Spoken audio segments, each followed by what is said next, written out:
때는 다리오 왕 제2년 여섯째 달 24일이었더라. 아멘. 학계 1장 7절부터 15절까지 본문입니다. 성전을 건축하라. 성전을 건축하라 라고 하는 말씀의 제목입니다.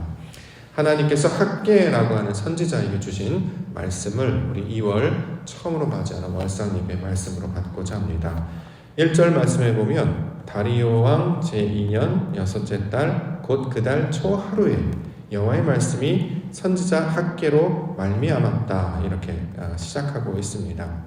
지금 유대인들이 바벨론에서 포로로 살다가 다시 예루살렘으로 돌아왔습니다. 그들이 잘 살고 있었는데 특별히 초하루 월삭이라고 하겠죠. 그때 지금 말씀을 주고 있습니다.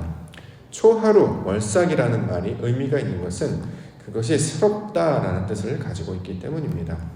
자, 이전의 것과 다른 모양으로, 어제의 모습과 다른 모양으로, 옛 모습과 다른 모양으로 사는 것이 바로 새롭다의 뜻이 될 건데요. 사람의 생각과 뜻이 아니라 하나님의 모습, 하나님의 말씀으로 살아가는 것이 이 새롭다를 가지고 있는 말씀이 되고 될 것입니다. 오늘 우리 2월 월삭 첫 예배로 주님 앞에 이 새벽 예배를 드리는데요.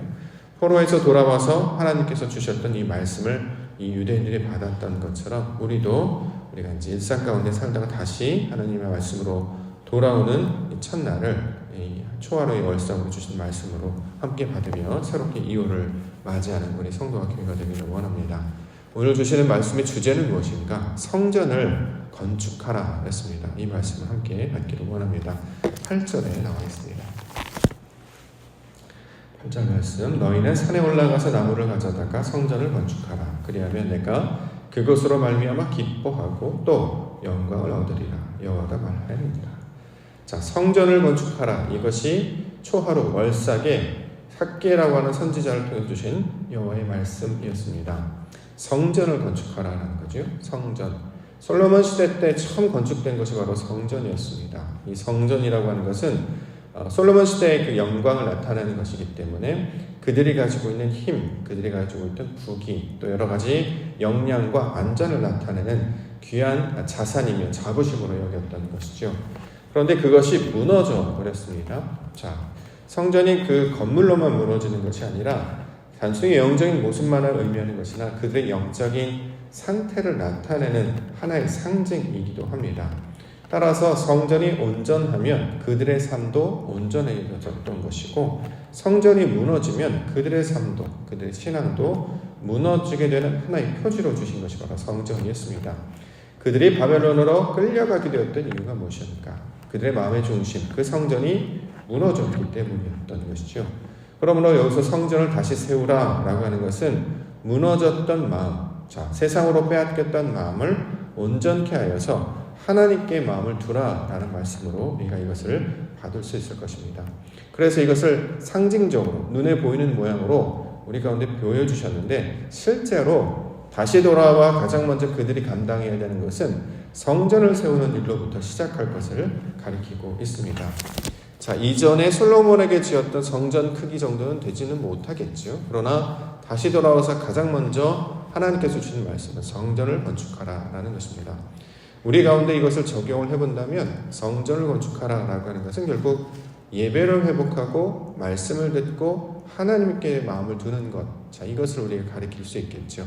성전을 건축하다, 단순히 눈에 보이는 교회라고 하는 건물을 열심히 다시 세우는 일, 그것도 되겠습니다만 그것이 가지고 있는 상징적인 의미는 그것으로 말미암아 하나님의 임재, 하나님을 만나는 일, 하나님께서 주신 말씀을 마음에 품는 일을 다시 온전히 세우고 그것들을 보수하는 일, 이것들로 우리가 이 말씀을 받을 수 있을 것입니다.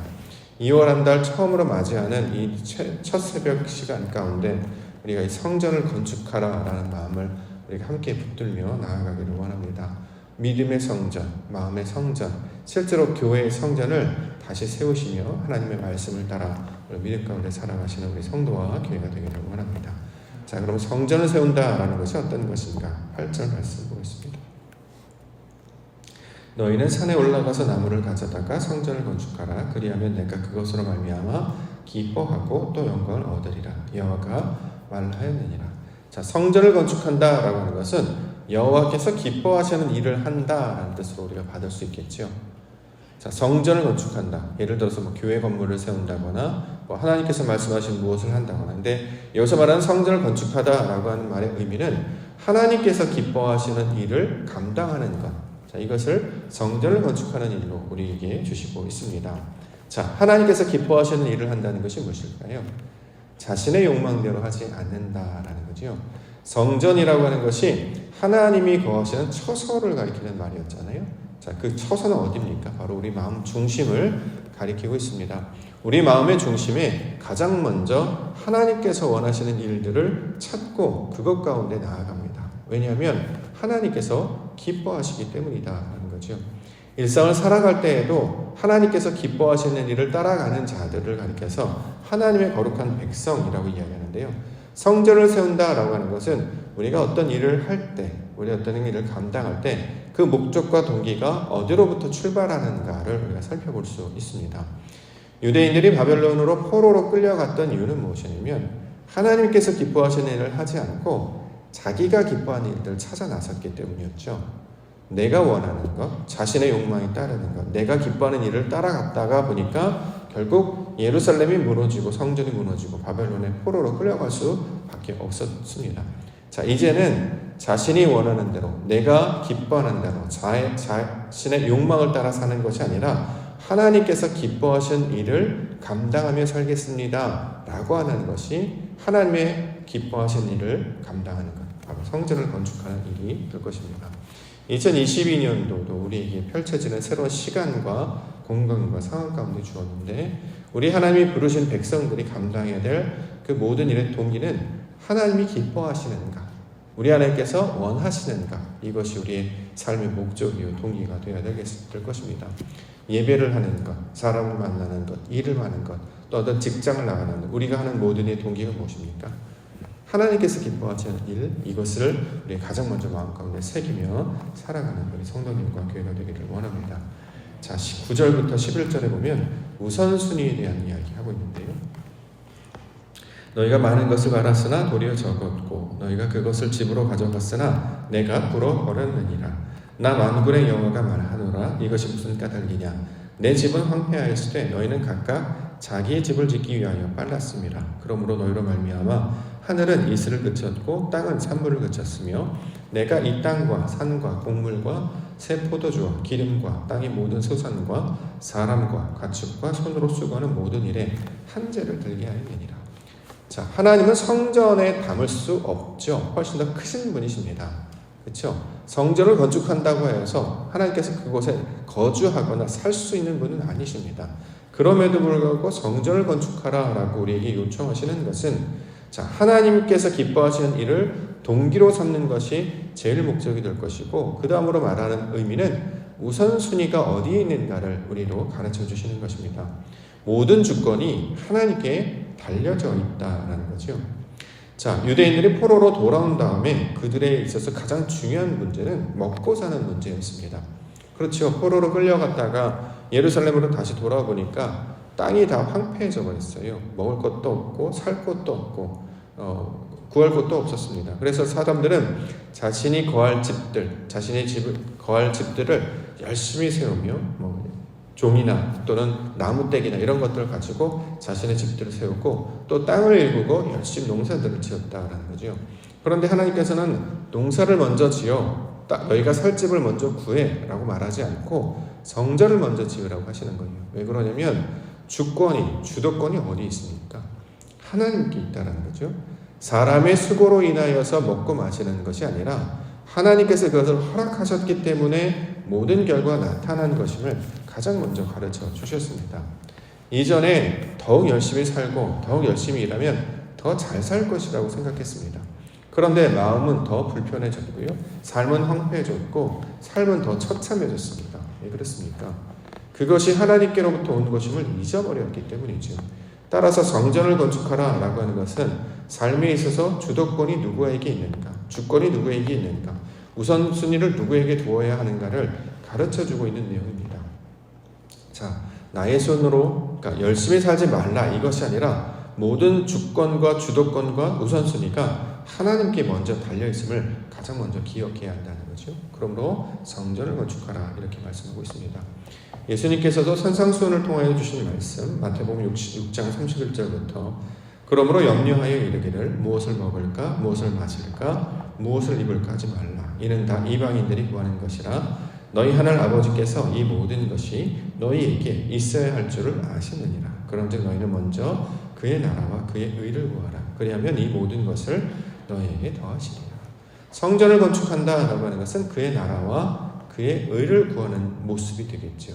자, 이것들을 우리가 가장 먼저 마음 가운데 새기며 나아갈 때에 하나님께서 모든 것들을 더하여 주실 줄 믿습니다. 그러면 어떻게 해야 우리 가운데 적용을 해보면 성전 건축은 어떻게 하는 것인가? 교회도 있고요. 예배도 잘 드립니다. 그러면 성전 건축은 어떻게 해야 우리 마음 가운데 새기는 것인가? 본문에 따르면 말씀을 들으라 이렇게 설명하고 있습니다. 12절과 13절입니다. 스알데일의 아들 스룹바벨과 여호사닥의 아들 대제사장 여호수아와 남은 모든 백성이 그들의 하나님 여호와의 목소리와 선지자 학기의 말을 들었으니 이는 그들의 하나님 여호와께서 그를 보내셨습니다. 백성이 다 여호와를 경외하며 그때의 여호와의 사자 학기가 여호와의 위임을 받아 백성에게 말하여 이르되 여호와가 말하노니 내가 너희와 함께 하노라 하니라. 자, 성전 건축을 우리 삶 가운데 어떻게 적용시킬 수 있을까? 본문에 따르면 선지자의 목소리를 듣는 것, 이것을 성전 건축의 내용으로 가르쳐 주셨습니다. 특별히 학개라고 하는 선지자, 여호수아라고 하는 대제사장을 세우셨습니다. 자, 이들에게 하나님께서는 위임해 주셨어요. 자신의 권한과 권세를 넘겨주시고 이들을 통해서 하나님의 영광을 나타나게 하셨습니다. 자, 학개, 축제라는 뜻을 가지고 있죠. 잔치라는 기쁜 일이라는 뜻을 가진 자의 이름입니다. 자, 축제라는 이름, 많고 많은 사람들 이름 중에 축제라는 이름을 주셨어요. 잔치라는 이름을 주셨어요. 바벨론의 포로로 돌아왔기 때문에 남아있는 것이 아무것도 없었습니다. 기쁜 일도 없었고 먹을 것도 없었고 재밌는 일도 없었습니다. 근데 어떻게 축제라는 이름, 잔치라는 이름으로 하나님의 말씀을 듣게 하셨을까? 성경에서 말하는 축제나 잔치는 우리가 삶 가운데 나타나는 먹고 마시는 일을 가리키는 말이 아니고 하나님의 말씀이 우리 안에 들어오는 일, 이걸 잔치라고 부릅니다.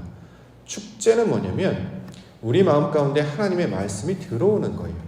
우리가 보통 왕이 들어온다 하잖아요. 그 왕은 말씀이잖아요.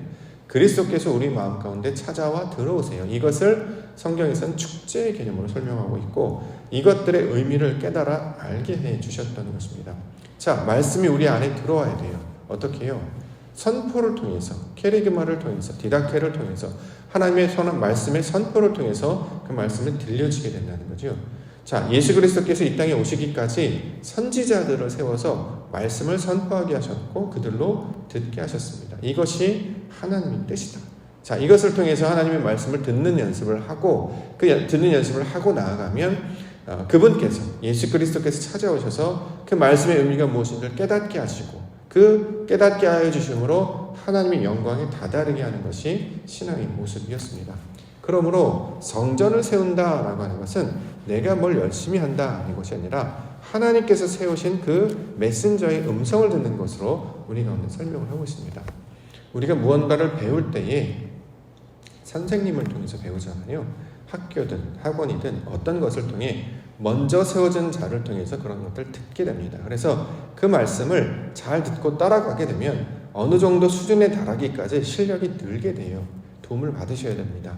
그래야 그 내용을 우리가 습득하고 깨닫는 것처럼 자, 이것들을 알게 되는 것이죠. 마찬가지로 성경에서는 하나님의 말씀을 듣고 깨닫고 하나님의 뜻을 아는 것까지 자라가기 위해서 선지자들을 보내주셨습니다.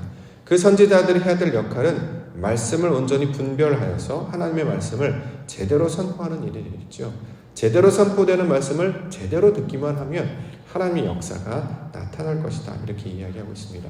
그 목적은 무엇이냐면 우리로 축제가 무엇인지, 잔치가 무엇인지, 기쁜 일이 무엇인지를 경험하게 하신 일입니다. 그러므로 세우신 자들을 통해서 듣는 말씀이 우리 마음 가운데 주신 하나님의 음성임을 듣고 이것을 깨달아 나아갈 때 아버지 하나님의 영광을 나타나게 될 것입니다. 또 한 사람 세운 것이 대제사장 여호수아인데요. 구원이라는 뜻을 가지고 있죠. 예수라는 말입니다. 그렇죠?